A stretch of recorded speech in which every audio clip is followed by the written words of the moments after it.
During the second day of the UN Ocean Conference in Nice, Secretary-General Antonio Guterres urged the remaining countries to ratify the High Seas Treaty before the point of no return. Pelo menos 10 mortos num tiroteio numa escola secundária austríaca. O atirador suicidou-se depois do ataque. Russia launched another mass missile and drone attack on Ukraine overnight on Tuesday. Kiev and Odessa were specifically targeted, damaging residential areas and medical facilities.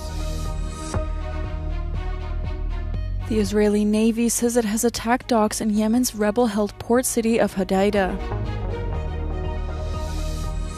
After getting historic support for the High Seas Treaty on Monday from 18 more countries at the UN Ocean Conference in Nice, on Tuesday, the UN Secretary-General Antonio Guterres said the entry into force is within sight.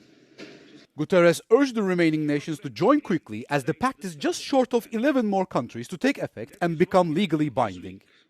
There is a tipping point approaching, beyond which recovery may become impossible. And let us be clear. Powerful interests are pushing us towards the brink. We are facing a hard battle against a clear enemy. Its name is greed. Greed that sows doubt, denies science, distorts truth, rewards corruption, and destroys life for profit.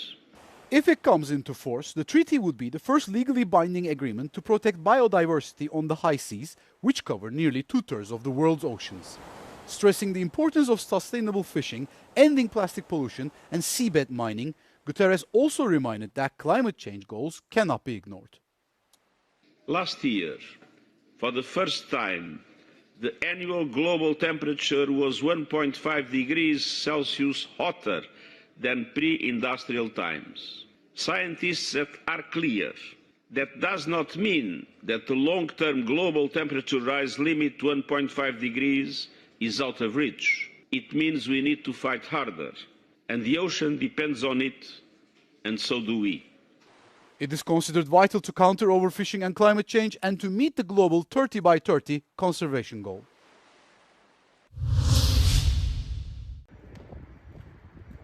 The European Commission has formally proposed new sanctions on Russian energy exports and financial institutions.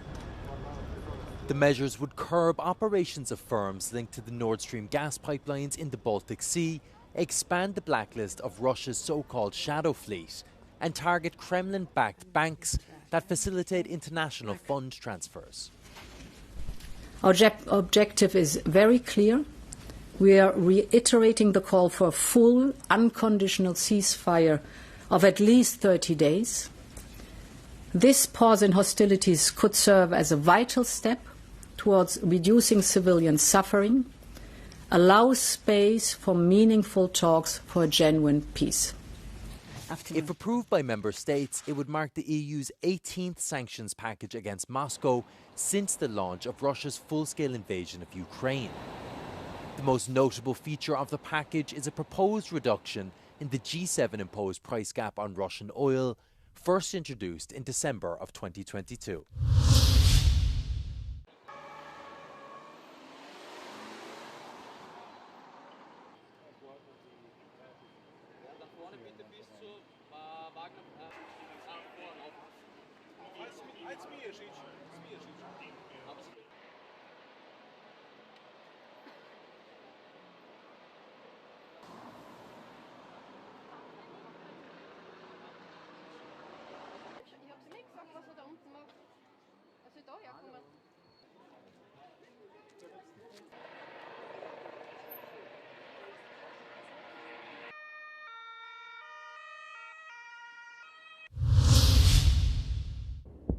Russia launched another mass air attack on Ukraine overnight into Tuesday, primarily targeting Kiev and Odessa with missiles and drones. Ukraine's military reported on Tuesday morning that it had intercepted most of the 322 air targets launched.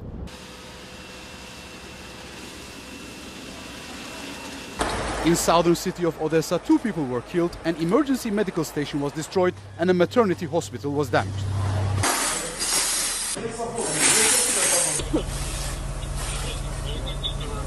In Kiev, emergency services are deployed across the capital after residents were warned to stay in shelters. President Volodymyr Zelensky called it one of the largest attacks on Kiev, noting North Korean missiles were used. He urged the world to respond with concrete action, calling for pressure from the US and Europe to achieve peace. This new assault comes just 24 hours after Russia launched a record of nearly 500 drones and missiles on Monday night.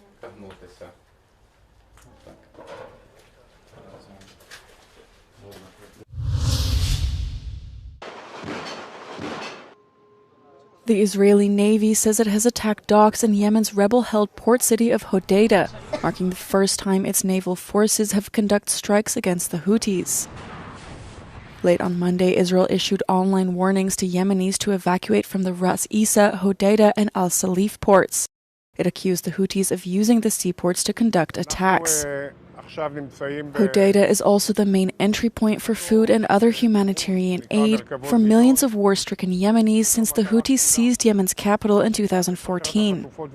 Since the start of the war in Gaza, the Houthis have repeatedly attacked Israel as well as commercial ships in the Red Sea. Most strikes on Israel have not hit their targets or were intercepted.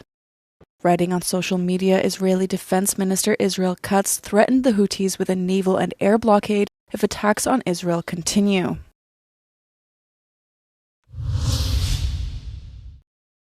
Israeli Prime Minister Benjamin Netanyahu is set to hold a security meeting on Iran.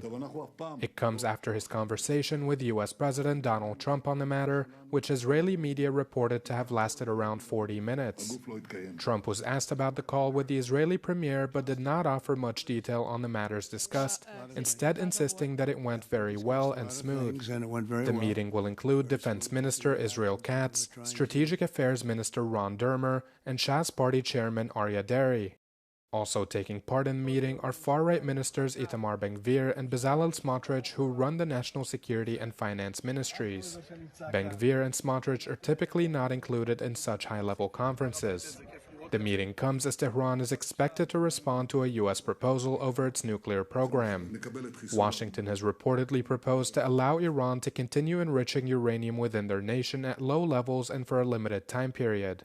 Tehran is expected to reject this proposal, with rumors circulating that Iranian officials will not accept a deal which dictates permissions on their own sovereign soil. U.S. Health Secretary Robert F. Kennedy Jr. has fired all 17 members of a vaccine advisory committee, citing conflicts of interest. The Vital Scientific Committee's role is to advise the Centers for Disease Control and Prevention on vaccines. Kennedy Jr. has pledged to replace them with his own staff. The decision has been criticized by major physicians in the country. The current committee members were appointed by the Biden administration. The health secretary told local media that the Trump administration would not have been able to appoint new members until 2028. This would only have been possible by removing the current roster. Meanwhile, former director of the CDC, Tom Frieden, accused the health secretary of politicizing the committee, saying the health secretary's actions were based on false claims of conflict of interest.